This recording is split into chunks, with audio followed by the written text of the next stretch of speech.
Ici, à une vingtaine de kilomètres de Dieppe, berceau de la Renault Alpine, Aurélien redonne vie à la berlinette. Il va falloir couper la pièce en plastique ici pour que la durite elle soit basse, tu vois, elle doit passer à cet endroit-là. Et ces durites-là, il faut plus les rentrer, tu vois, après. Ah, là, je faisais un petit montage pour avoir bien rentré, bien ajusté ensuite. C'est parfait. Il faudra près de 1000 heures de travail pour réaliser cette sportive. Du châssis aux portières en passant par les joints, tout est fabriqué sur place à la demande du client. C'est un peu la naissance de notre bébé, quoi. Une fois qu'on part de rien et à la fin on se retrouve avec une voiture, il y a quand même une grosse satisfaction personnelle. De voir le client récupérer son bijou qu'il nous a amené il y a 2 ans où il n'y avait rien du tout et qu'il la récupère toute neuve, l'admiration dans ses yeux, non, c'est tout ça qui est important pour nous. Ouais.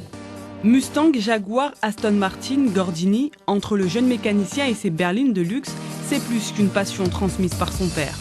Depuis qu'il est ado, Aurélien fabrique, restaure et entretient des vieilles autos. J'ai commencé avec une Renault 8.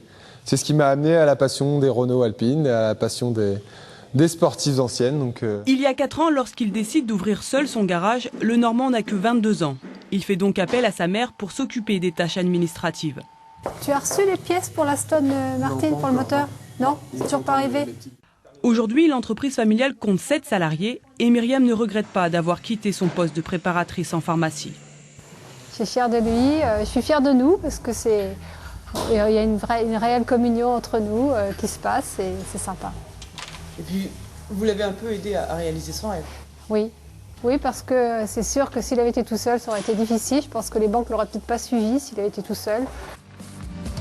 Chaque année, près de 200 véhicules sortent de ces ateliers.